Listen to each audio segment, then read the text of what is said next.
Hello students, आप सभी लोगों का इस टू पे स्वागत है। मैं हूं आपका chemistry teacher Nagendra Singh. I have done BTech from IIT and I am teaching since last 15 years. अभी तक मैंने 25,000 से ज़्यादा बच्चों को पढ़ाया है और हज़ारों बच्चों को आईआईटीएन डॉक्टर बनाया है। अगली बारी आपकी है। So you know chemistry as a subject it's full with facts and figure.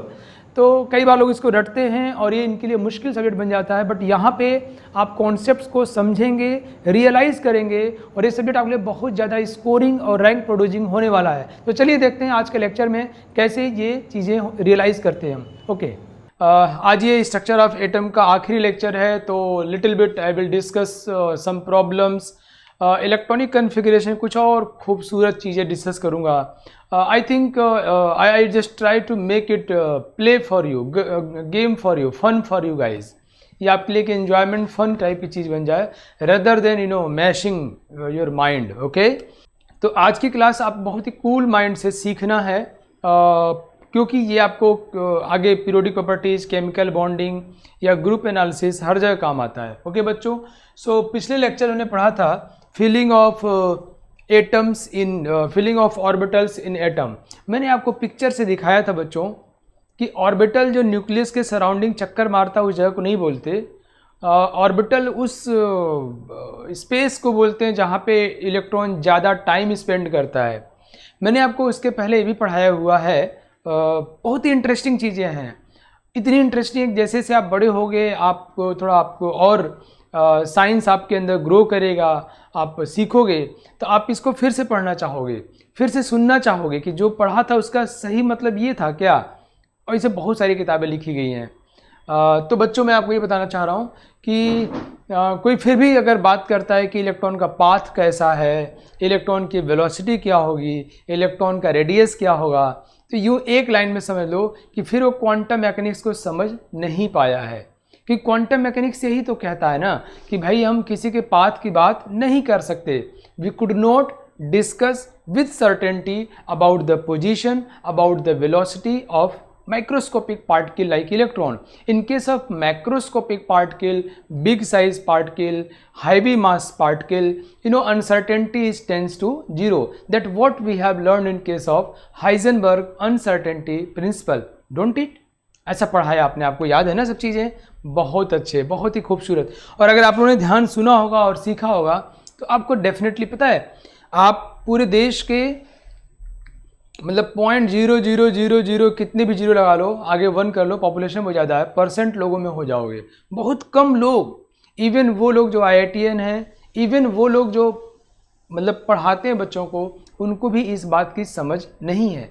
या यूँ मैं कह लूँ कि मैं आईआईटी निकाल लिया था, मुझे इस बात की इतनी अच्छी समझ नहीं थी। तो मैं जब कोई बड़ा होता है, माता पिता चाहे गुरु, तो चाहता अपने बच्चों में कन्वे करें। सो आई थिंक नाउ आपको आइडिया लग गया होगा कि जो ऑर्बिटल्स है ना, ये जो ऑर्बिटल्स है ना बच्चों, ऑर्बिटल्स ये स्पेस है। सो इलेक्ट्रॉन का path is different thing, that's ऐसा नहीं कि इलेक्ट्रॉन का पाथ नहीं होता। Yes, we can say like this like that also, because electron तो वेव मोशन कर रहा है, तो एक साथ वो कई जगह पे हो रहा होगा। तो whenever we locate the position of electron, it means we are just हम लोग सुपरपोजिशन कर दे रहे हैं उसके वेव मोशन को और उसको एक जगह लोकेट कर रहे हैं। With certainty it's a particle behaviour, so we are losing it's a wave behaviour that becomes highly uncertain. Yes, wow. Now Aufbau principal, ये आप बाउ के साइंटिस्ट का नाम तो नहीं है, आप जानते हैं जर्मन वर्ड बिल्डिंग अप, किसी चीज़ को बनाते हैं उससे आया है। और इसका मतलब है कि ईंट को पहले छत पे नहीं रखते, ईंट को पहले नीचे रखते हैं, नीचे से ऊपर जाते हैं, मतलब कम एनर्जी से हाई एनर्जी तक जाते हैं। Yes no, that's what Aufbau principle. अब एनर्जी का फिर लेवल पता होना चाहिए, उसके लिए हम लोग N+L रूल पढ़े हैं। बट N+L रूल ये कह रहा है, बहुत ध्यान समझना, एक बहुत बड़ा जैसे NCERT है ना बच्चों, NCERT में जो स्टेटमेंट यूज किए हैं, सेंटेंस एक लाइन लिख दिया है, बहुत सारे उसमें सेंटेंस ऐसे हैं जो केमिस्ट्री और फिजिक्स के जो लोग हैं, विद्वान हैं, जो कई सालों से पढ़ा रहे हैं, उनको फिर समझाओगे इसका मतलब ये कि अच्छा ये लिखा था क्या। तो आप जितना ज़्यादा समझते चले जाओगे उतना उस लाइन का मतलब समझोगे। तो इसमें लाइनें कहीं कहीं लेके एक्सट्रैक्ट करके वहाँ लिख दिया गया है। आर यू गेटिंग में? चलिए, बहुत बढ़िया बच्चों, मैं आपसे ये कहना चाह रहा हूँ कि इलेक्ट्रॉनिक कन्फिगरेशन बहुत ध्यान सुनना मेरी लाइन, बहुत ध्यान सुनना, बहुत ध्यान से। इलेक्ट्रॉनिक कन्फिगरेशन जो है, जब लोग एनर्जी ऑफ ऑर्बिटल निकालते हैं, वो ऑर्बिटल की एनर्जी है, सिर्फ ऑर्बिटल्स की। और जैसे आप जिस आईआईटी में जाते हो, जिस समाज में रहते हो, जैसे मैं अगर गांव में रहता हूं तो गांव के परिस्थितियां, गांव का परिवेश, गांव का माहौल, गांव की चिंताएं, इश्यूज़ ऑफ द विलेज, वो डिस्कस करूंगा मैं, उसमें सरोबार हो जाऊंगा, उसका हिस्सा बन जाऊंगा। बट मैं कोचिंग में होता हूँ, क्लास में होता हूँ, अभी यहाँ पे होती है, इसका हिस्सा हूँ। सिमिलरली वो जो इलेक्ट्रॉन है वो जिस ऑर्बिटल में जाता है वो उसकी एनर्जी को अकम्पनी करता है, उसकी एनर्जी का पार्ट हो जाता है। But at the same time जब बहुत, अगली लाइन ध्यान सुनो, अगली लाइन ध्यान सुनो बच्चों, जब बहुत सारे इलेक्ट्रॉन्स को फिलअप करते हैं तो वो जिसमें रखा जाता है, तो जैसे किसी बच्चे को मेडिकल कॉलेज में पढ़ने का मौका मिला, जिस मेडिकल कॉलेज में गया तो उस मेडिकल कॉलेज का एनर्जी लेवल उसके अंदर आ जाता है। लेकिन ऐसा नहीं कि उस मेडिकल कॉलेज के सारे बच्चे एक ही एनर्जी लेवल के होते हैं। कुछ बच्चों के आपस की ट्यूनिंग, टीचर से, वहाँ का लोकल इन्वायरमेंट भी उसको प्रभावित करता है। दैट्स व्हाट, कई लड़के वहीं से बहुत आगे निकल जाते हैं और कई बच्चे मीडियोकर रह जाते हैं। That's what I am saying about, and that's what we will perceive here in case of electronic configuration. So rather than in addition to energy of the orbitals के एनर्जी के अलावा इलेक्ट्रॉन्स के आपस के बीच के इंटरेक्शन को भी ध्यान में रखना होगा। अगर आप मानवीकरण जो मैं कर रहा हूँ उसको ध्यान समझते होगे कि हम जहाँ जाते हैं वहाँ का एनर्जी तो हम पे आता ही आता है, प्लस वहाँ के जो बाकी लोग हैं, जैसे मैं आईआईटी में पढ़ा तो आईआईटी का एनर्जी मुझ पर आ गया, प्लस इसके अलावा मेरे जो क्लासमेट्स थे, बाकी मेरे हॉस्टल में जो इन्वायरमेंट था वो भी हमको प्रभावित करता है, बहुत ज़्यादा प्रभावित करता है। सो वो सब मिलकर कई बार ऑर्बिटल के एनर्जी के अकॉर्डिंग फीलिंग नहीं होती है। कई बार कई बच्चे आईआईटी के होते हुए वो बाद में सोशल सर्विस के लिए जाते हैं। कई ऐसे लोग हैं, मैं जानता हूँ, एक विनोद पांडे जी हैं, वो आईआईटी कानपुर से बीटेक किया, बाद में वो सब कुछ छोड़ के लोगों को पढ़ाने लग गए और वो एक झुग्गी झोपड़ी में जाके लोगों की हेल्प करने लग गए। उनको मैक्सिस से अवार्ड भी मिला। सो आई मीन वो लीग से हट गए बिकॉज वो जिन लोगों से मिले, जिन परिस्थितियों में बढ़े, वो भी उनके ऊपर इफेक्ट डालती हैं। सिमिलरली उसी तरह से बच्चों, ये इलेक्ट्रॉन का एक तो है कि वो ऑर्बिटल की इंक्रीजिंग एनर्जी में फिलअप होगा, और दूसरा क्या इशू है कि वो जो इलेक्ट्रॉन है वो दूसरों से प्रभावित हो जाता है। तो इसकी वजह से कई बार हम जो सोचते हैं वो नहीं आता। लेकिन एक बात ध्यान रखिएगा, एक हैं आईआईटी दिल्ली के प्रोफेसर, बहुत ही मेरे दिल में उनके प्रति बहुत सम्मान है। वो अभी जो है मध्य प्रदेश में जंगल में जाकर के रहते हैं और वहाँ के आदिवासी लोगों की हेल्प करते हैं। वो अमेरिका में किसी कंपनी में काम कर रहे थे, उसको छोड़ के आया उन्होंने, और फिर वो मध्य प्रदेश में अपना रह रहे हैं और 15-20 सालों शायद रह रहे हैं। तो उनसे किसी ने, पत्रकार ने पूछा, वो बहुत ही एक्सपर्ट है, हर चीज़ के एक्सपर्ट है, आईआईटी दिल्ली में प्रोफेसर थे भाई। सो वो आईआईटी से पढ़े भी हुए हैं, फॉरेन में पढ़ाई किया। उनसे किसी ने पूछा कि आपके दोस्त लोग कंपनी जिनके बड़े पोस्ट पे हैं, आईएएस ऑफिसर्स, आप यहाँ पर हैं, तो कहें कि मैं यहाँ पर ज़्यादा सेटिस्फाइड हूँ, मैं यहाँ पे ज़्यादा खुश हूँ, मैं यहाँ पे ज़्यादा कंफर्टेबल हूँ, मेरी एनर्जी यहाँ कम है, मैं यहाँ स्टेबल हूँ। सिमिलरली एकदम इसी तरह से इलेक्ट्रॉन बातें करता है, जिसको आप एक्सेप्शनल इलेक्ट्रॉनिक कन्फिग्रेशन कहते हैं। बहुत ध्यान समझिएगा दोस्तों, वो एक्सेप्शनल इलेक्ट्रॉनिक कन्फिग्रेशन नहीं है। वो ऑर्बिटल की एनर्जी हो सकता है ज़्यादा हो, बट इलेक्ट्रॉन की एनर्जी उन सारी परिस्थितियों में वहाँ पे सबसे कम होती है और स्टेबिलिटी सबसे ज़्यादा होती है। चाहे वो इलेक्ट्रॉन के इंटरेक्शन की वजह से हो, चाहे इलेक्ट्रॉन के न्यूक्लियस के इंटरेक्शन की वजह से हो, चाहे किसी भी वजह से हो, बट वहाँ पे उसकी स्टेबिलिटी क्या हो जाएगी, ज़्यादा हो जाती है। Are you getting me? मेरी बात समझ रहे हो आप लोग? बोलो yes no. So now let's see. So आप अब जब भी एक्सेप्शनल इलेक्ट्रॉनिक कन्फिग्रेशन की बातें सोचोगे तो please don't think about exceptional electronic configuration की बात सोचोगे तो इट्स नॉट द एक्सेप्शनल, वो एक्सेप्शनल नहीं है। ये एक्सेप्शन सिर्फ इसलिए बन गया कि आप जो है जिन थियरीज़ को पढ़ रखे हो उन थियरीज़ पे वो फिट नहीं बैठता। लेकिन उस एनर्जी की बात सोचो, अगर आप एनर्जी इलेक्ट्रॉन से बात कर पाते तो इलेक्ट्रॉन कहता मैं तो बहुत खुश हूँ, I am stable, I am highly stable. Yes, are you getting? So इन चीज़ों को और ध्यान सोचना है आपको। चलिए अभी एक हम लोग क्वेश्चन, ये हर्ट्ज़ रूल भी इट्स अ पार्ट कि क्यों एनर्जी कम होती है। याद है ना आपको Hund's rule of maximum multiplicity, मैंने आपसे कहा था 2 capital S plus 1, it's Hund's rule of maximum multiplicity, it's a value of maximum multiplicity and capital S is summation of spin, spin का समेशन है, yes no, wow. So half filled की stability ज़्यादा क्यों होती है, इसका पता था एक्सचेंज एनर्जी, आपको नंबर ऑफ एक्सचेंज मैंने सिखाया था बच्चों, n इंटू n माइनस 1/2, जहाँ पे n क्या है, number of unpaired electrons, number of electrons having same spin, एक ही तरह का स्पिन होता है, उसको बोलते हैं n into n minus 1/2। Okay, is that clear to all of you?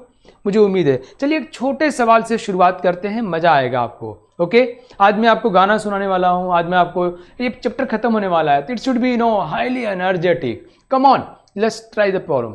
The electronic configuration of an element, this represent it excited state, ground state, cationic form, anionic form, and this question is from the competitive exams, ये competitive exam में पूछा गया है। Okay, come on everyone, just solve it.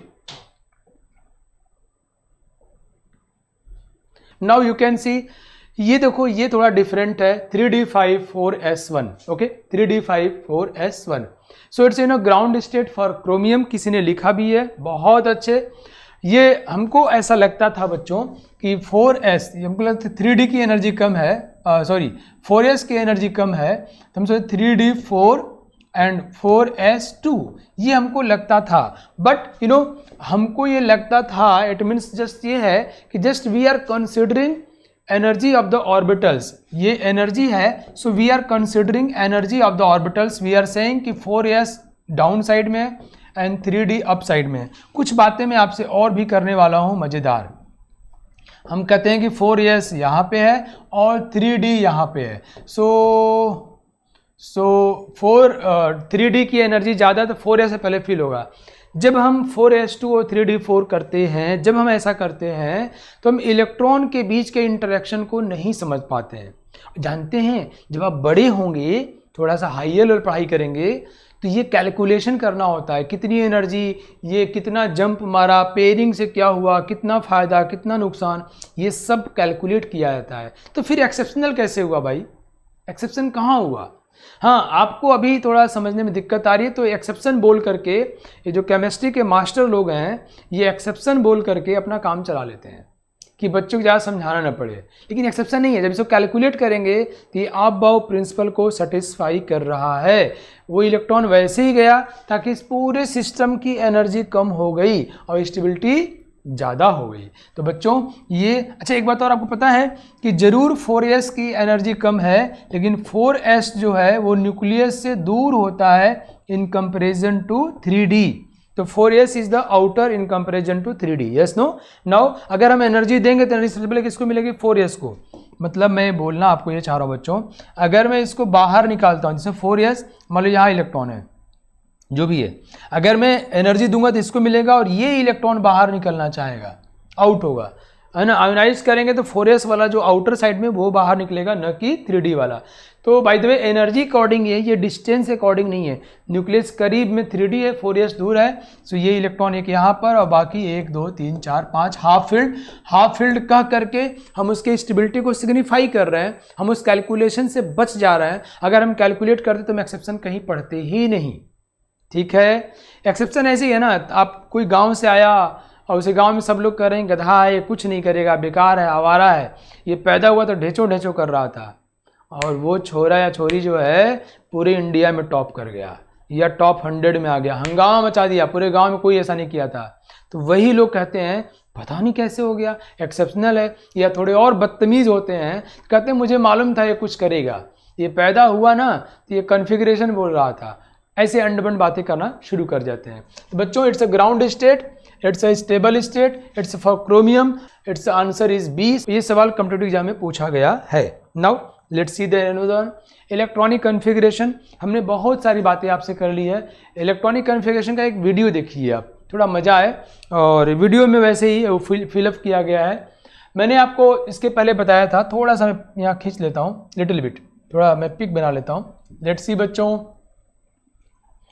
आपको याद है ना, ये थोड़ा पीरियोडिक टेबल को देख लिया जाए, थोड़ा सा मस्ती मार लिया जाए। ये S हो गया, इधर बीच में D के 10 डब्बे आएंगे और P के 6 डब्बे आएंगे। बेचारा F के लिए कोई जगह नहीं बचा, F को हम लोग नीचे रख देते हैं। आज हम सबको पढ़ने वाले हैं, सबके कॉन्फ़िगरेशन को पढ़ने वाले हैं। ओके, अब अगर मैं अब F की बात करता हूँ बच्चों, तो F के पास कितने होंगे? 1 2 3 4 5 6 7 8 9 10 11 12 13 14, ये 14 हो गए। 14 इलेक्ट्रॉन F में होते हैं, 7 ऑर्बिटल्स ना बच्चों।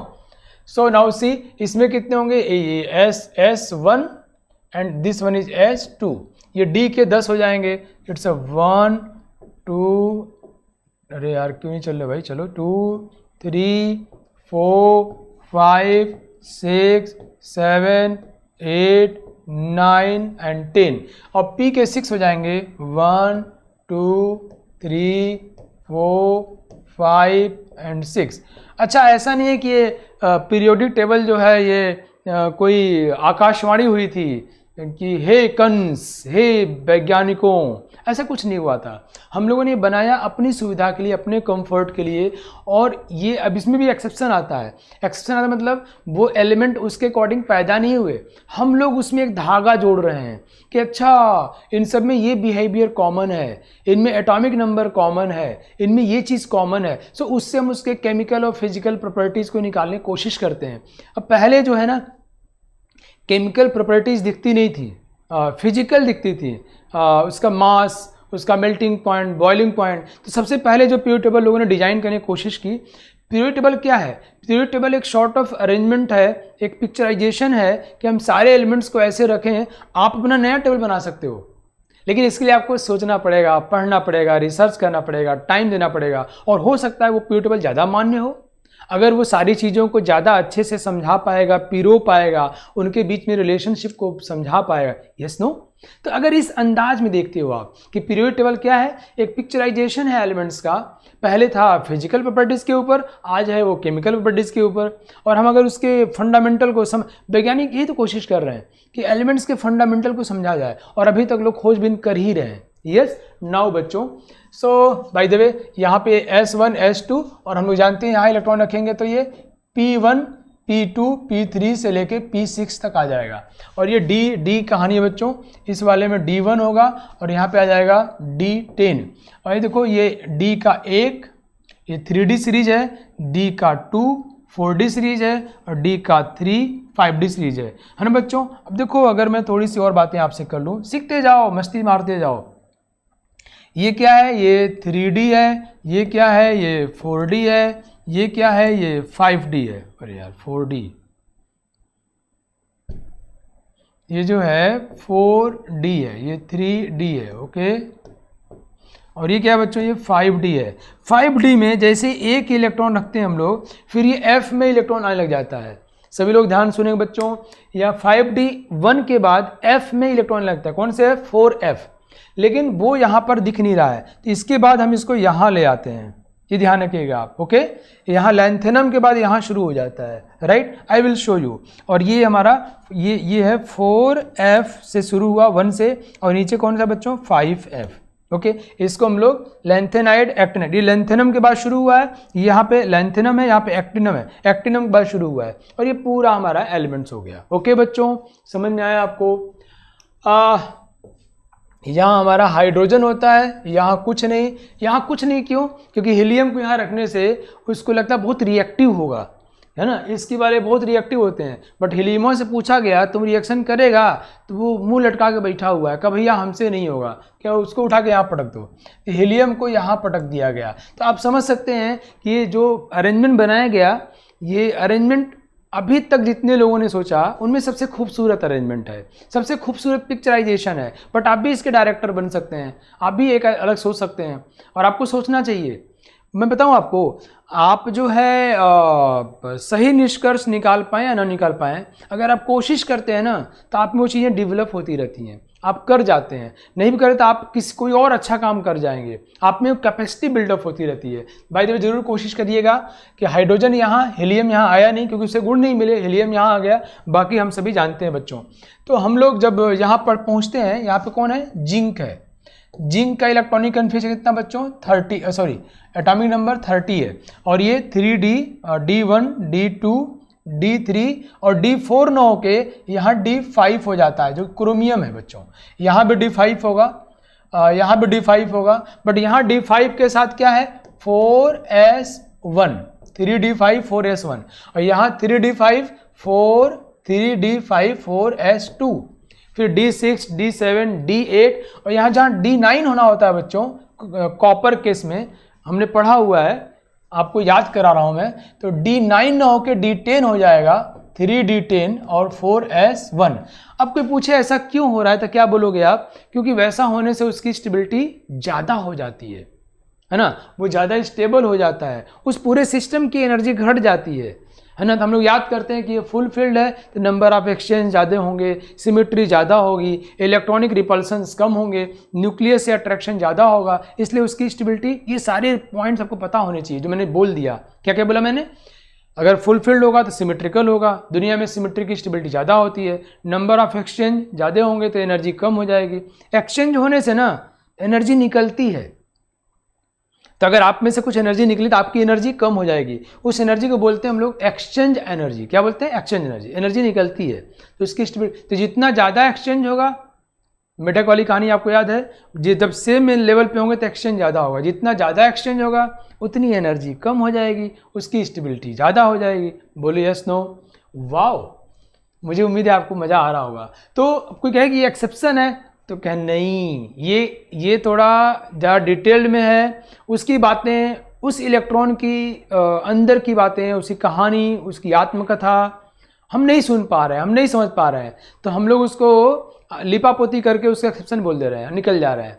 आप कहोगे एक्सेप्शन नहीं है, एक्सेप्शन सिर्फ उस थियरी के लिए जो बताया गया कि ऐसे फिलअप होगा। ओके, नाउ देन जिंक पे आ गए बच्चों, और जिंक के बाद यहाँ गैलियम से लेके पूरी कहानी, ये क्या होगा P1, P2, P3, P4, कौन सा P, 4P, and P5 and P6। Okay, helium, neon, argon, krypton, यहाँ कौन आएगा बच्चों, ये क्रिप्टॉन हो गया 36।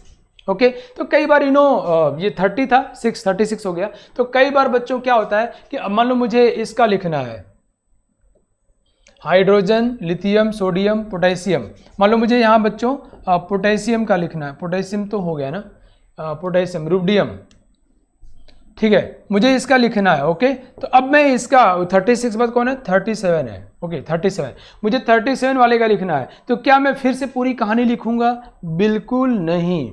हम क्या करेंगे बच्चों, हम कहेंगे देखो भैया इसके पहले यहाँ क्रिप्टॉन का इलेक्ट्रॉनिक कन्फिग्रेशन है, फिर ये हो जाएगा ये 5s1, 4s हो गया था, 5s1, फिर यहाँ हो जाएगा क्रिप्टॉन, ऐसे लिखते हैं इसको, मैं ऐसे लिखते हैं, आपको दिख रहा होगा, ऐसे लिखें क्रिप्टॉन, फिर क्रिप्टॉन को चाहे तुम ब्रैकेट में ले लो बच्चों, मतलब यहाँ तक तो पूरा है, यहाँ तक 36 तक, फिर 5s1। अब पूरा न लिखने के लिए ऐसा कर लेते हैं हम लोग, ठीक है बच्चों।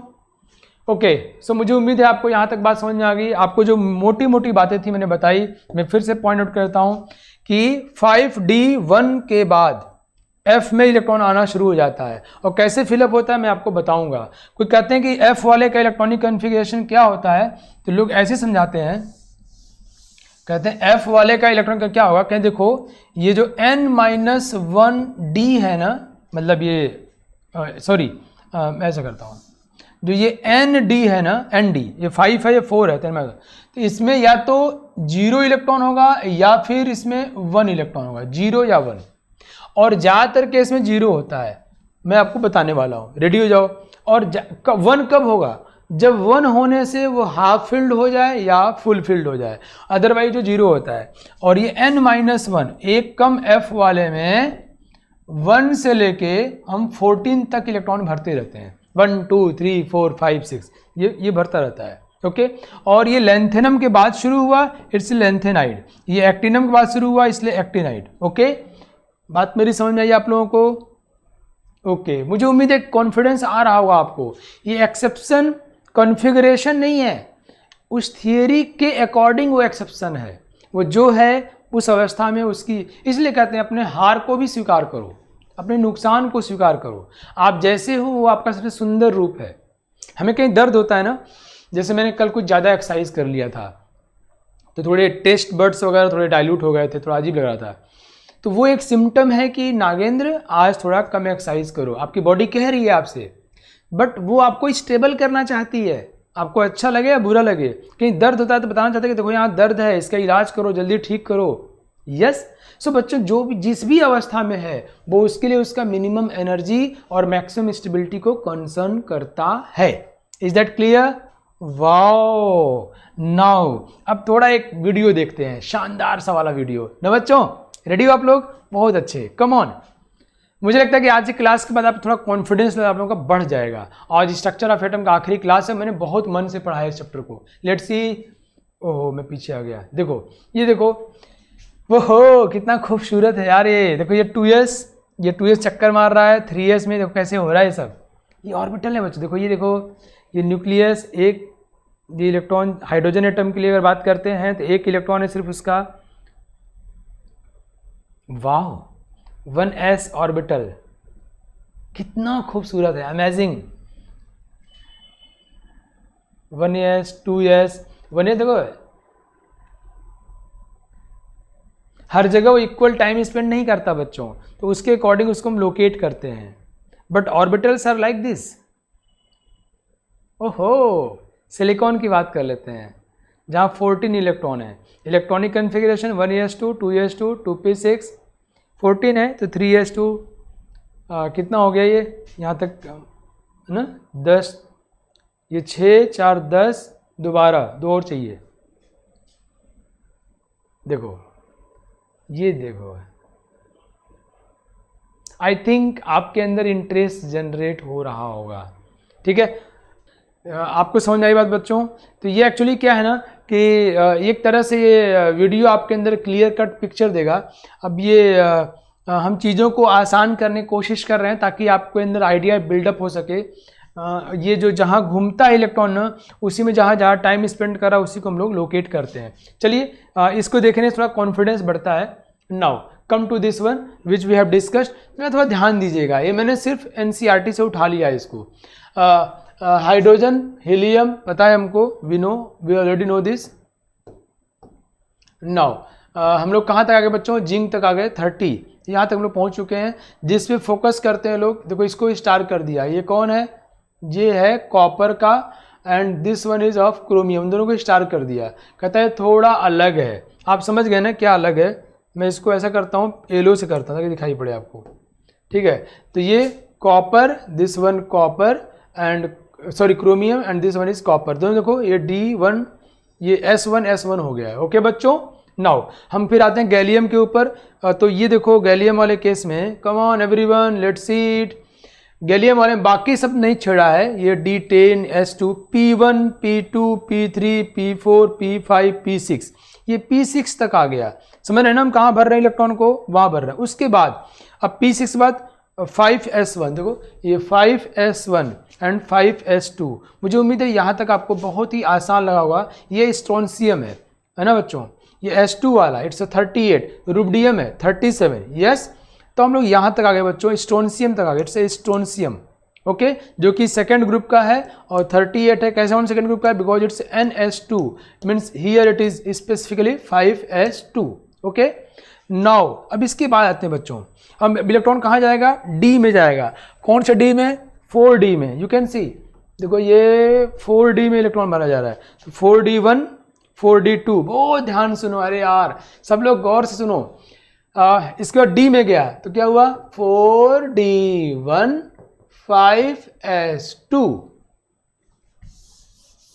ओके, 4D1, फिर क्या हुआ? 4D2 4, मैं इसलिए बड़ा बड़ा लिख रहा हूं दोस्त, जूम ना करके लिख दे रहा हूं।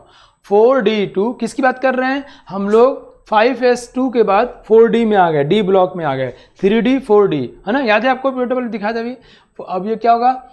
ये देखो 5s2, तीसरा जो है ये क्या हो गया? 4D4, keep in mind. और ये हो गया 5s1, इलेक्ट्रॉन एक भरा, इट शुड बी 4D3, एक यहां से आ गया। अब कोई ये कहे कि ऐसा क्यों हुआ, ये 4D4 5s1 क्यों हुआ? ऑब्वियसली एक्सचेंज एनर्जी, ऐसी चीजें उसको डोमिनेट कर रही हैं, उसकी स्टेबिलिटी को बढ़ा रही हैं। उनके बीच में जो एनर्जी गैप है वो कम है, तो इलेक्ट्रॉन जम करके ऊपर आ गया। आपको क्या दोनों ऊपर आ जाए तो क्या दोनों ऊपर आएंगे तो एनर्जी ओबियसली बढ़ जा रही होगी। इसे पूरा कैलकुलेशन हो जा रही होगी, गा गूगी काम खत्म हो गया। आजकल हम लोगों के पास स्पेक्ट्रोस्कोपी है, जो कि आप मास्टर डिग्री में पढ़ोगे बच्चों, उससे हम लोग इलेक्ट्रॉन को बहुत एक्यूरेटली, बहुत अभी तक जितनी भी तकनीक है उनमें सबसे ज़्यादा एक्यूरेटली लोकेट कर पाते हैं उसकी एनर्जी से। हमको मानना है कि ये जो भी कुछ करेगा उसकी एनर्जी को के ऊपर इम्पैक्ट डालता ही है। ओके बच्चों, ये ध्यान रखना है। अभी आज के लिए आपको बहुत उत्सुकता से सीखना है और उसको ध्यान रखना है। क्या ध्यान रखना है कि 4D1 4D2 के बाद 4D4 हो गया। अब ये कहने की आवश्यकता तो नहीं है कि 4D4 के बाद ये 4D5 होगा, आवश्यकता है क्या, ये 5s1 ही रह जाएगा। अब ये भी कहने की आवश्यकता नहीं है कि उसके बाद भी ये 4D5 रहेगा और एक इलेक्ट्रॉन यहाँ आके बढ़ेगा, कहाँ जाएगा 5s2। You can see D1 D2 D4 D5 D5, you can see D5 दो बार आ गया। क्यों, एक बार ये 5s1 था और फिर 5s2 हो गया। Is that clear to all of you? ये बेटा ये 4 इलेक्ट्रॉन डी में चले गए हैं। इसमें ये दोस्त कह रहे हैं कि क्या है, ये 4 इलेक्ट्रॉन डी में गए हैं और 1 इलेक्ट्रॉन एस में है। यहाँ पर ऊपर देखो एस में 2 इलेक्ट्रॉन था, लेकिन जैसे हम नीचे आए मतलब 1 इलेक्ट्रॉन और बढ़ाया गया तो 4D3 होना था, बट 4D3 के तुलना में 4D4 में एक्सचेंज एनर्जी ज़्यादा होगा बेटा और उसकी स्टेबिलिटी ज़्यादा होगी। यस नो, तो 4D3 ना होकर 4D4 हो गया और इसमें से 1 इलेक्ट्रॉन ले लिया। कोई पूछे ऐसा क्यों हुआ तो बोलोगे स्टेबिलिटी बढ़ गई है। ये 4D4 वाला केस किसका है, ये नियोबिडियम का है। नियोबिडियम, इट इज़ फॉर नियोबिडियम। ये जो हम पढ़ रहे हैं किसके लिए बच्चों, नियोबिडियम के लिए है। उसके बाद कौन है, मोलिब्डेनम। अब मोलिब्डेनम, इन दोनों को इलेक्ट्रॉनिक कन्फिग्रेशन को आप एक्सेप्शन बना दो, आपकी मर्जी, आप जो बोलना हो बोल लो। नियोबिडियम में, मोलिब्डेनम क्या है 4D5 क्रोमियम टाइप का है, नहीं क्रोमियम के नीचे ही होगा नियोबिडियम मोलिब्डेनम, बोलो यस नो ना। उसके बाद ये सही है 4D5 5s2, सही तो सारे ही हैं जो हमारे नियम में फिट बैठता है। 4D5 जैसे कोई लोग है ना, कोई लोग हैं जैसे मेरा एक दोस्त है, बहुत बड़ा ऑफिसर है अभी वो, तो वो दिल्ली का है, मेट्रोस का है ना, तो IIT मेरा फ्रेंड था वो, तो वो एक उसके घर गए थे एक दिन, वो अपने पापा से मिला तो वो हाथ मिलाया और गले मिला। तो मैं उससे बोला कि क्या यार, पापा को तो पैर और नहीं छुए तुम? कि पापा को क्या पैर छूना होता है, पापा को तो गले मिलना होता है। हम लोग से यूपी बिहार में पले बड़े हैं, तो हम लोग पापा का पैर छूते हैं, पैर नहीं छुए तो फिर तो उसी पैर से फिर लात खाना पड़ेगा हमको। तो ये क्या है, हम उसको लगता है कि हम गलत हैं, हमको लगता है वो गलत है। Actually you know it's all about what references we have made. Okay, so respect होना चाहिए, मेन बात तो ये है। तो बच्चों वो बात अलग है, मैं यहाँ बोलना चाहता हूँ जो रूल हमने बनाया वो रूल इलेक्ट्रॉन का नहीं है, वो रूल हमारा आपका है उस इलेक्ट्रॉन को समझने का। और अगर हमको इलेक्ट्रॉन समझ में नहीं आया तो हम कहते इलेक्ट्रॉन वहाँ गलत है। नहीं नहीं नहीं, इलेक्ट्रॉन नहीं गलत है, अपने रूल में थोड़ा फेर बदल लाओ। ओके, आर यू गेटिंग में बच्चों? चलिए, तो 4D5 उसके बाद देखते हो, अगर आप नीचे जाएंगे हम लोग तो ये देखो क्या होगा 4D6, लेकिन 4D6 ना हो करके ये 4D7 हो जाएगा और 1 इलेक्ट्रॉन 5s1 हो जाएगा। यहाँ से 1 इलेक्ट्रॉन फिर इधर आ गया, समझ आया आपको? ये 4D7 हो गया। मुझे उम्मीद है आपको बात समझ में आ रही होगी और इतनी जल्दी भी आपको याद नहीं हो जाएगा, आपको ये सब नोट करना पड़ेगा, घर पे प्रैक्टिस करना पड़ेगा। कुछ लोग कहते हैं सर ऐसा करिए आसानी से हो जाए। क्यों आसानी से हो जाए? जिस एलिमेंट को खोजने में लोगों ने 10 साल लगाया हो, टाइम दिया हो, तुम 1 सेकंड में करना चाहते हो यार? ना ना ना, इसको टाइम देना पड़ेगा। अब देखो 4D7 है, उसके बाद क्या होगा ये 4D8। देखो ये 4D7, कैन सी 4D7, देखो 4D7 5s1, फिर क्या हुआ है 4D8 5s1, देखो ये 4D8 5s1। उसके बाद आगे जाओ, ये देखो अब मैदान आने वाला है। अब इसका 1 इलेक्ट्रॉन जम करके और आ जाएगा और 1 इलेक्ट्रॉन बढ़ जाएगा। ये बहुत ही शानदार है, बहुत बार पूछा गया है। 5s0 हो गया यार, अरे बाप रे बाप, ऐसा बहुत ही कम होता है। जानते कि इसका ये पैलेडिनम का है, पैलेडिनम कहाँ गया 0, देखो ये हो यहाँ 4D10 5s0 कोई इलेक्ट्रॉन नहीं है, और ये होगा पैलेडिनम का जिसमें 46 इलेक्ट्रॉन है, 46 electron, atomic number 46। Okay, 4D10 5s0। Okay, अब इसके बाद क्या होगा, बड़ा आसान है। अब 10 तो रहेगा, स्टेबिलिटी ज़्यादा है, ये 5s1 हो जाएगा, फिर 10 तो रहेगा और ये 5s2 हो जाएगा। ये बहुत कीमती है ये सब, क्या पैसे बहुत महंगा मिलते हैं। किस चीज़ की बात कर रहा हूँ, देखो प्लेटिनम के बाद कौन है, सिल्वर, चांदी यार, चांदी, कैडमियम। तो कैडमियम का तो जिंक के नीचे नॉर्मल होगा, ये कैडमियम है। ये कौन है बच्चों, सिल्वर है। ये कौन है, प्लेटिनम है। थोड़ा ध्यान दो, थोड़ा टाइम दो, समझ में आ जाएगा, है ना। थोड़ा और अच्छा, थोड़ा याद करना पड़ेगा, ये भी तय बात है, बल्कि मैं कहूँ याद नहीं करना पड़ेगा। जैसे मैं अपने गाँव जाता हूँ जहाँ मैं बहुत कम टाइम स्पेंड किया हूँ, कोई मुझे बताता है कि ये देखो रमेश जी हैं जो आपके चाचा लेंगे, या ये राहुल जी हैं जो आपके भैया लेंगे। तो यहाँ 2-3 बातें हैं। रमेश चचा हमको ले गए, थोड़ा खेत वेत पे थोड़ा घुमाया टहलाया, टाइम स्पेंड किया, तो अब रमेश चचा का नाम याद नहीं करना हमको, उनके विषय में नहीं जानना, वो जान गया मैं टाइम स्पेंड करने से। तो वैसे आप एक झटके में पढ़ के सीखना है तो गलत बात है। टाइम दो, लिखो, इलेक्ट्रॉनिक में बातें करो, डिस्कस करो, अपने आप को समझाओ, अपने भाई बहन दोस्त से बातें करो, that will be clear to you. ये हमारे देखो डी हो गया। अब फिर इसके बाद डी कंप्लीट हो गया। एक बार फिर से रिवाइज कर लें बच्चों। पहले क्या था, हम किस डी की बात कर रहे हैं, 4D की बात कर रहे हैं। हमारा इसके पहले क्या है, 5s2, ये कंप्लीट है, 4D1, 4D2, फिर ये 4D यहाँ पे 4D3 ना हो करके 4D4, और ये हो गया 5s1। ओके, याद है आपको, थोड़ा याद कर लेते हैं। फिर क्या होगा बच्चों, अब ये 4D5, ओबियसली 5s1, है ना। ये कौन सा वाला था, नियोबिडियम मोलिब्डेनम, है ना। अब उसके नीचे आ जाओ, अब यहाँ 5s2 कर दो कि 4D5 की स्टेबिलिटी ज़्यादा है। ये ऐसा क्यों हुआ, एक्सचेंज एनर्जी की वजह से हुआ। ये इन दोनों क्यों हुआ, क्योंकि इसकी स्टेबिलिटी ज़्यादा है। ओके बच्चों, उसके बाद हम लोग क्या करेंगे, अब बहुत ध्यान देना, देखो अब ये 4D5 है, 4D7 आ जा रहा है, 6 नहीं आ रहा है। क्यों ऐसा हो रहा है, ये इसलिए ऐसा हो जा रहा है क्योंकि 5s1 होगा, 5s1 4D7, फिर 5s1 4D8, और 8 के बाद फिर भयावह हुआ, ये 9 हुआ और एक जंप करके गया, प्लेटिनम हो गया, ये हो जाएगा 5s0 4D10, ये प्लेटिनम का हुआ। इसके बाद कहने की आवश्यकता नहीं है, सिल्वर वाले केस में 5s1 एंड 4D10, अब इलेक्ट्रॉन यहाँ तो आएगा नहीं। फिर कैडमियम वाले केस में 5s2 एंड 4D10।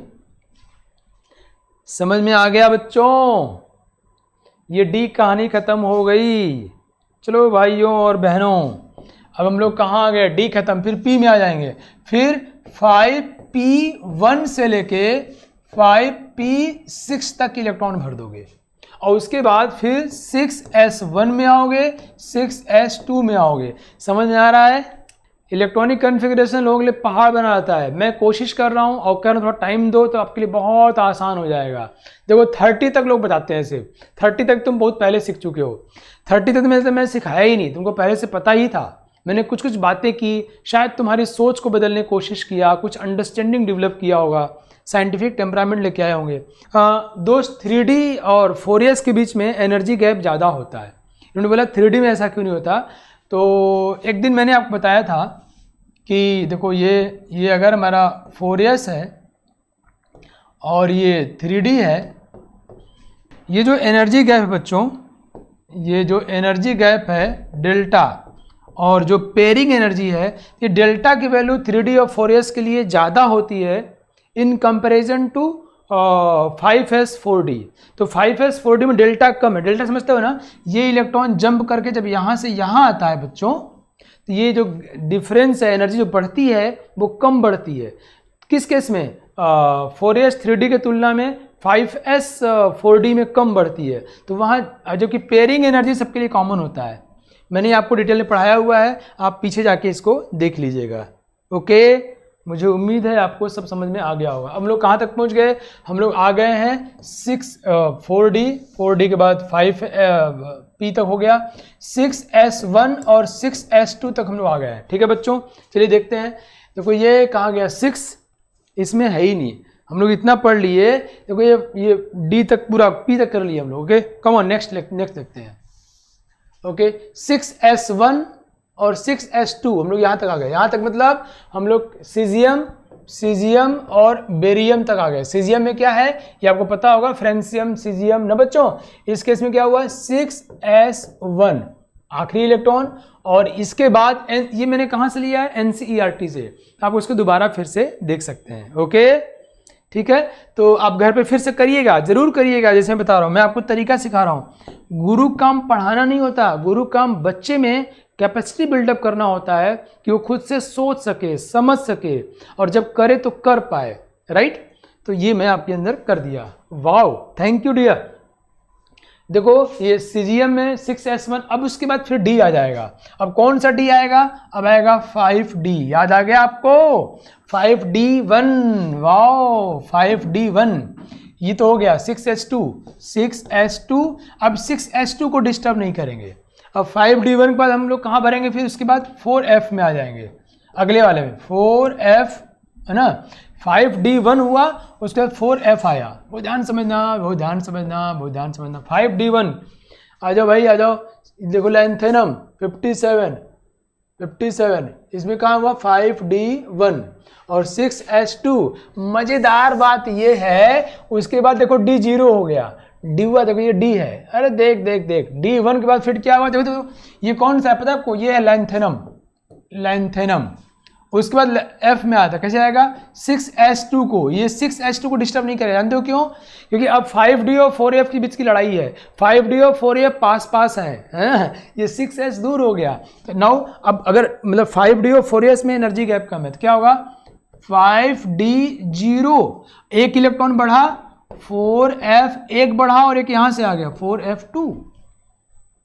देखो ये देखो 0 हो गया, ये कौन है D क्या हो गया, ये 0 हो गया। और S तो देखो हमेशा 2 बना हुआ है, और 4f में देखो 2 आ गया, 4f2। ओके, उसके बाद ये बेचारा हमेशा 0 ही रहेगा। ये होगा 4f3, 4f4, 4f5, 4f6, 4f7, ये 0 का 0 बने रहेंगे। कितना आसान है लिखना यार। बस एक बार शुरू में लैंथेनम में D1 हुआ था, और घर जाके अगर दोबारा तुम लोग खुद से ट्राई मारोगे ना, कॉपी पे निकाल के लिख के बनाओगे ना, पूरा समझ आ जाएगा। फिर नाग सर के पक्के स्टूडेंट हो जाओगे, मुझे मजा आ जाएगा, है ना। और किशोर कुमार जी गाए हैं ना, थक जाना नहीं कहीं हार के, ओ राही है ना, थक जाना नहीं तू कहीं हार के, कांटों पे चल के मिलेंगे राहे प्यार के। सो यू नो सक्सेस तो कांटों पे चल के मिलते हैं ना। कांटे मतलब शुरू में थोड़ा लिखोगे, थोड़ा सा स्ट्रगल होगा, थोड़ा याद करोगे, थोड़ा चीज़ें भूलेंगी, फिर याद आ जाएंगी, और फिर याद आएंगी, और फिर हमेशा के लिए याद जाएंगी। But if you do think कि सर ऐसा करिए कि आसानी से हो जाए, तो आसानी से हो जाए तो सब कोई साइंटिस्ट, सब कोई आइंस्टीन नहीं बन जाता, ऐसा नहीं होता। ठीक है, चलिए कम ऑन बच्चों, ये क्या हुआ 6s2 5D1, फिर क्या हुआ, ये 4f2 शुरू हुआ है, इलेक्ट्रॉन कूद के यहाँ आ गया, मतलब 4f1 से शुरू ही नहीं हुआ है, कहीं फिर 14 कैसे होगा। देखो तुम यहाँ तक पहुँच गए 4f7, उसके बाद क्या होगा, ओहो हो, अब देखो तुम जानते हो ना बच्चों कि हाफ फील्ड की स्टेबिलिटी ज़्यादा होती है। अभी क्या था यहाँ पर क्या था 5D0, अब ये हाफ फील्ड बना रहे हैं, इसलिए अगला वाला जो है 5D1 हो जाएगा, और ये 4f7 ही बना रहेगा। आप देखो मैं f की बात कर रहा हूँ, देखो 7 दो बार हुआ है कि नहीं है, मिटा देता हूँ। देखो 7 यहाँ दो बार हुआ है, एक बार D0 तो एक बार D1 हो गया। उसके बाद फिर से क्या होगा 5 D अपने औकात में आ गया, और एक इलेक्ट्रॉन तो बढ़ा 4f, अब ये 9 हो गया, एक बढ़ा 8 और एक इसका आ गया 9 हो गया। बोलो यस नो। एक बार फिर से हम लोग समझ के इसको रिवाइज कर देंगे बच्चों। एक बार समझ गए ना, फिर मजा आ जाएगा। कम ऑन, अब देखो D9 के बाद हम लोग, ये D9 के बाद क्या होगा 4f10, ये वैसे 0 रहने दो, 4f11, 4f12, 4f13, 4f14। Wow, तो फुल फील्ड हो गया। यहाँ क्या 5D0, तो अब फिर से 5D1 करो और इसको 4F14 रहने दो। तो कुल मिला के बच्चों हम लोग ऐसा कह सकते हैं कि हम लोगों ने 2 बार डिस्टर्ब किया है ना। मतलब F1 से शुरू हुआ ही नहीं, F कहाँ शुरू हुआ, 2 से शुरू हुआ, कहीं एक कम हो जाएगा क्या, नहीं, लेकिन F7 2 बार हो गया। बोलो, मतलब F1 से शुरू नहीं किया हमने, क्या हो गड़बड़ कर दिया तो फिर कम होगा क्या, नहीं, F2 तो एक बार है, बट F7 जो है, F7 2 टाइम्स है, 2 बार है, तो भरपाई कर लिया। वैसे ही हमने F8 नहीं लिखा, देखो F8 हमने कहीं नहीं लिखा, कहाँ किया, F9 से शुरू किया है, लेकिन F14 हमने 2 बार लिख दिया, देखो 2 बार लिख दिया। वाह वाह वाह वाह वाह वाह, समझ आया बच्चों, मजा आया। आगे जब कोई टीचर इलेक्ट्रॉनिक कॉन्फ़िगरेशन पढ़ाएंगे और एक्सेप्शन बोलेंगे तो तुम तपाक से बोल दोगे, सर ये पेयरिंग एनर्जी, सर ये एक्सचेंज एनर्जी, सर ये डेल्टा जो है ना दोनों के बीच में गैप है उसकी वजह से आया। कोई कहे कि यहाँ पे ये 6s2 पे इम्पैक्ट क्यों नहीं पड़ा, तो बोलो कि ये और ये बहुत दूर हैं, तो जो मतलब अगर मुझे कहीं कूद के जाना होगा तो जो मेरे जस्ट बाद होगा वहाँ पहले कूद के जाऊँगा ना, कि कूद के बहुत ऊपर चला जाऊँगा भाई, सबसे पहले फिजिबल जो होगा वहाँ जाएंगे कि वहाँ स्टेबिलिटी ज़्यादा मिलेगी। बोले यस नो, ये तो बहुत दूर है ना यार, ठीक है। ये ना बच्चों इलेक्ट्रॉन लिखते से हम लोग 6s पहले लिखेंगे, हमें बताना चाहते हैं कि 6s की एनर्जी कम है तो पहले इलेक्ट्रॉन कम एनर्जी वाले में जाएगा, सीढ़ी से नीचे से ऊपर ऐसे जाएगा, ठीक है। कहते हैं ना इलेक्ट्रॉन सीढ़ी पे रहता है, सीढ़ी मतलब कॉन्टिन्यूस नहीं रहता, क्वांटम में रहता है, क्वांटम स्टेट में, तो पहले कहाँ 6s फिर ये फिर वो, लेकिन क्या न्यूक्लियस से दूरी की बात करोगे तो 6s ज़्यादा दूर होगा। क्लियर, वाह मज़ा आ गया दोस्तों, मुझे बहुत मज़ा आया। तुम लोग कहाँ पहुँच गए, हम लोग पूरा ये देखो ये कर लिया, एक बार रिवाइज करा दूं आपको मैं, कम ऑन एवरीवन, कम ऑन, हम लोग कहाँ पहुँच गए थे यार, हम लोग पहुँच गए थे हमने कर लिया 5p6 तक पहुँच गए थे, उसके बाद आगे हम लोग 6s1, फिर कहाँ है 6s1 के बाद 6s2, और 6s2 करते ही फिर हमको 5d में इलेक्ट्रॉन भरना है, तो 5d1 किया और 5d1 के बाद 5d0 हुआ। सो नाउ इलेक्ट्रॉनिक कॉन्फ़िगरेशन मैंने जो आपको बताया बच्चों अभी तक, इसको यूज करके इन सारे कॉन्सेप्ट्स यूज करके आई बिलीव कि आप में कैपेसिटी डेवलप हो गई है, और कोई डाउट होगा तो you can directly write me और ask the doubts and we will clear it as usual जैसा हम करते रहे हैं। ओके, बहुत अच्छे। नाउ कुछ सवाल ट्राई कर लेते हैं, ये सारे सवाल IIT JEE mains advance NEET सब में पूछे गए हैं। ओके कम ऑन एवरीवन, एक क्वेश्चन ट्राई करो। If the nitrogen atom had electronic configuration 1s7, it would have energy lower than that of the normal ground state configuration because the electrons would be closer to the nucleus. At 1s7 is not observed because it violates. अब ये सवाल देखो IIT में आया हुआ है, कितना लड्डू सवाल है ना। So by the way, just try it all, है ना बच्चों। अब देखो हम 1s में अगर हम 7 इलेक्ट्रॉन रख देंगे तो फिर पॉली साहब के नियम को हम लोग फेल कर देंगे। पॉली साहब ने क्या बोला कि एक डब्बे में 2 से ज़्यादा इलेक्ट्रॉन नहीं रहने चाहिए, क्यों कह रहेंगे तो उनका एड्रेस एक ही हो जाएगा, एड्रेस मतलब चारों क्वांटम नंबर सेम हो जाएगा, और कहते हैं कि ऐसा हो नहीं सकता, प्रकृति में कोई भी ऐसी 2 चीज़ें नहीं होंगी जिनका सब कुछ सेम होगा, कुछ ना कुछ डिफरेंस जरूर होता है, और इसलिए इलेक्ट्रॉन का स्पिन डिफरेंस होना चाहिए, और स्पिन की सिर्फ 2 वैल्यू है, +½ और -½ सो मैक्सिमम 2 इलेक्ट्रॉन हो सकते हैं। तो ऐसा करने से पॉली साहब का नियम फेल हो जाएगा, हुंड साहब का नियम फेल नहीं होगा। हंड साहब तो ये कहते हैं पहले सिंगल फील्ड करो फिर पेयरिंग करो। अब एक ही डब्बा है इसमें सिंगल फील्ड पेयरिंग से क्या मतलब हुआ बताओ आप। तो ये हंड साहब का नियम फेल नहीं हुआ। ओके, किसका नियम फेल हुआ? पॉली साहब का नियम फेल हुआ। तो आंसर इज सी, हंड साहब का नियम यहाँ फेल नहीं हुआ। हंड साहब ने कहा था बच्चों अगर ये 3 डब्बे होते तो पहले सिंगल फील्ड करो, वो भी एक ही डायरेक्शन में, ताकि उनकी मल्टीप्लिसिटी की वैल्यू मैक्सिमम हो, फिर उनकी पेयरिंग करोगे। बोलो यस नो। तो ये हंड साहब का नियम है। एक ही डब्बा है तो उसमें भरो इलेक्ट्रॉन जितना भर सकते हो, लेकिन पॉली साहब नाराज हो जाएंगे। ठीक है, समझ गए आप लोग। चलिए अब नेक्स्ट क्वेश्चन ट्राई करते हैं।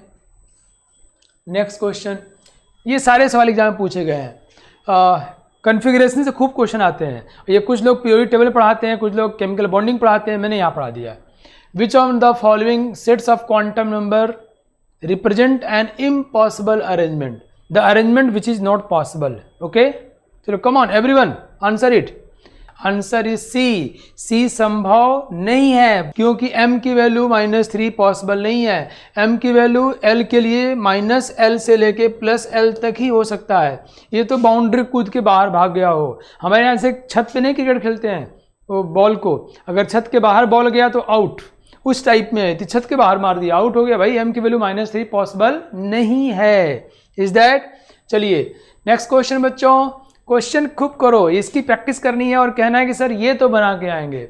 ये आप एग्जाम में दे के देखिए, बना के आएंगे पक्का, गारंटीड. रेडी. ये सबके आंसर सही होने चाहिए जैसे पहले भी हुए हैं. The correct set of 4 quantum numbers for the valence electron of rubidium is. Now let's सी कौन सा गलत है कौन सा क्या. इसका ये पूछा गया ना Z27, ये 37 सॉरी 37 पता है ना. अभी हमको पता होना चाहिए कि 30 जिंक का है, 30 जिंक का है, उसमें 6 इलेक्ट्रॉन P में भरोगे तो ये हो गया 36. बोलो अब 37 कहाँ आएगा, ये आएगा 5s1 में आएगा. बोलो यस नो. समझ गया मैं क्या यूज कर रहा हूँ. फिर से देख लो. हम लोगों को पता है कि जिंक का कितना है बच्चों, 30 है. उसके बाद 6 इलेक्ट्रॉन P में भरोगे है ना, P6 कितना हो गया, ये 36 हो गया. अगला कहाँ आएगा 37. बोलो मतलब किस में आएगा 5s1. तो n की वैल्यू कितनी हो गई 5. 0 है तो l s है तो l की वैल्यू 0, l 0 है तो ये भी 0 और ये प्लस या माइनस हाफ हो जाएगा. कौन सा सही है देख लो यार. 5 0 0 plus half. Answer is a. Now एक क्वेश्चन और करो. The quantum number this for the electron represent, ये क्या रिप्रेजेंट करता है, प्लस हाफ और माइनस हाफ क्या रिप्रेजेंट करता है. ये IIT का सवाल है.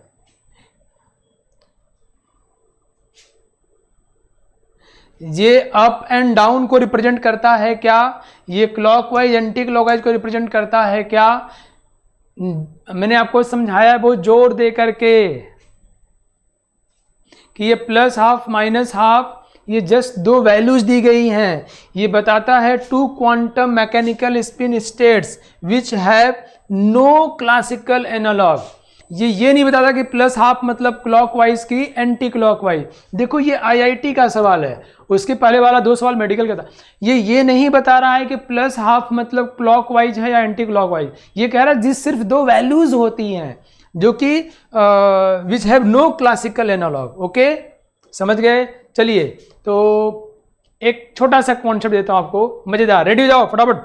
Come on guys, come on मेरे जवानों, रेडी हो जाओ. हाँ यार बिंदास. चलो हाउ टू फाइंड ऑर्बिटल्स. अब मैं आपको 2 मिनट कॉन्सेप्ट देता हूं. अगर आप कोई इक्वेशन लिखा हो, अगर ये कोई इक्वेशन लिखा हो तो कैसे पता करोगे भाई. हमको इक्वेशन याद तो करना नहीं है. कौन सा इक्वेशन है, ये वेव फंक्शन है. वेव फंक्शन साई है. ये कहाँ से आया, श्रोडिंगर वेव इक्वेशन को सॉल्व करके आया. जादू बताने जा रहा हूँ, जादू. कई तो धुआंधार खिलाड़ी जो अपने आप को बहुत बड़का ये खली बनता है, यहाँ पसर जाएगा, समझ रहे हो, फेल हो जाएगा. But you will answer. मैं तरीका सिखाने वाला हूँ कि इक्वेशन देख के बता सकते हो किसका इक्वेशन है. 3D 4S 5P किसका है equation. Are you ready. Let's see बच्चों. अगर आपको ऐसे रेडियल वेव फंक्शन दिया जाए, क्या है ये वेव फंक्शन है, कहाँ से आया, श्रोडिंगर वेव इक्वेशन को सॉल्व करके. तो आप क्या करोगे, सबसे पहले आप इसमें से R को बाहर निकालो, कितना जितना निकल सकता है. देखो बच्चा लोग, यहाँ R को बाहर निकालो. ये R और R स्क्वायर, तो एक R बाहर निकल जाएगा और हो जाएगा 6/A0 माइनस R/A0 e की पावर -R/3A0. हम लोग ये पता करने वाले हैं किस ऑर्बिटल का इक्वेशन है, बिना सॉल्व किए. सॉल्व कौन करता है, हैमिल्टोनियन साहब. सॉल्व कौन करता है, अप्रोक्सीमेट मेथड से. हमारा कोई टेंशन नहीं, अपने को मस्ती मारना भाई, चिल करना है. Come on, we just learn the beautiful way how to find out. और अगर आप अच्छे विद्यार्थी होगे, थोड़ा डीप में बैक जाके सोचोगे तो मजा आएगा. अरे यार सर ये बता रहे थे क्या, ये तो हम भी सोच सकते थे. वो मैं आपके लिए छोड़ता हूं, सोचना और बताना. What we will do, just take out R from the bracket. बाहर में कितना जितना मैक्सिमम आता है. ये R के ऊपर में जो पावर होता है ना, ये बताता है L की वैल्यू. पावर में कितना बच्चों, कुछ भी नहीं है. R की पावर में देखो, R बाहर निकाला, पावर में कितना है 1. L is equal to 1. L is equal to 1 मतलब कौन सा हुआ, p ऑर्बिटल, कौन सा हुआ, p ऑर्बिटल। और जो r के पावर में अंदर होता है ना, अंदर कितना है 1, ये बताता है n माइनस l माइनस 1 की वैल्यू। एक आपके लिए नाग सर की तरफ से छोटा सा प्यार भरा कॉन्सेप्ट सुन लो, ये जो बाहर वाला है ये बताता है एंगुलर नोड। जितना सोचोगे जितना डूबोगे उतना पाओगे, क्या बताता है, एंगुलर नोड। और जो अंदर वाला आर है ये बताता है नंबर ऑफ रेडियल नोड। अरे बाप रे बाप, गजब का कॉन्सेप्ट है ये। तो बच्चों अंदर में मैंने क्या बोला, जो भी एक्सप्रेशन देगा यू जस्ट लेट कम बाहर, आर को बाहर लेके आओ, मैक्सिमम जितना ला सकते हो। उसके पावर में जो होगा वो एल की वैल्यू बताता है, तो एल की वैल्यू कितनी आ गई 1। और जो अंदर आर का मैक्सिमम पावर होगा वो एन माइनस एल माइनस 1 बताएगा। तो बच्चों यहां पर एल की वैल्यू कितनी आई 1 और एन माइनस एल माइनस 1 की वैल्यू भी कितनी आई 1। एल की वैल्यू 1 रखो, एन इजकल टू 3, ये हो गया 3 और L इजकल टू 1 मतलब P, 3p ऑर्बिटल। ये इक्वेशन किसके लिए है, 3p ऑर्बिटल के लिए। वाओ, आसान है ना, समझ गए। अगर ऐसे कोई एक्सप्रेशन दिया जाएगा, मैंने आपको इसके पहले बहुत सारा इक्वेशन एक्सप्रेशन दिया हुआ है, उनमें कर करके देखो, R बाहर निकालोगे, इस सबसे कोई मतलब नहीं, ये खाली उसके कर्व और कैसे जाएगा उसको बताता है। R की वैल्यू बाहर निकालो, R के पावर मैक्सिमम जो होगा वो L बताएगा, और अंदर जो आर मैक्सिमम होगा वो n माइनस एल माइनस 1 को बताएगा। And from there we can extract the orbital. यहां पता है 3p हो गया, ठीक है। मुझे उम्मीद है आप सबको समझ में आ गया होगा, ज़्यादा डूबने की जरूरत नहीं है। Now last question of today, ये भी कंपटीशन क्वेश्चन है, quiz. Which of the following, सबको आंसर करना है, विच of the following violets poly exclusion principle. ठीक है, पॉली साहब ने क्या बोला, एक डब्बे में जो 2 इलेक्ट्रॉन होंगे दोनों के स्पिन अलग अलग होंगे। यहाँ देखो दोनों का सेम स्पिन कर दिया, गलत। ये पॉली साहब के नियम का विरोध कर रहा है, गलत है, वायलेट कर रहा है। ये सही है, ये देखो ये कॉन्फ़िगरेशन नहीं सही है, कॉन्फ़िगरेशन गलत है, लेकिन गलत पॉली साहब के नियम। हम क्या बोल रहे हैं, कौन पॉली साहब के नियम का विरोध कर रहा है, ये हंट्स रूल का विरोध कर रहा है। किसका, हंट्स रूल का, नॉट पॉली। सो ये the question is about which one violets poly exclusion principle. Poly साहब के नियम का विरोध ये बी ने किया, डी ने नहीं किया और इसने भी नहीं किया, तो आंसर इज बी।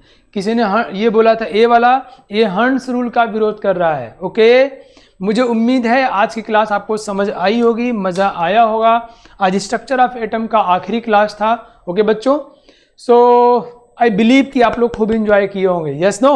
मुझे उम्मीद है कि आप लोगों ने सुबह उठ करके अपने माँ बाबू जी का पैर छुआ होगा, उनकी दुआएं बड़े काम की होती हैं। छुआ है, नहीं छुआ है, नहीं छुआ है तो कल से छूना है, क्योंकि नाग सर ऐसा कहते हैं और मेरे प्रति डिवोशन तो बनता है ना।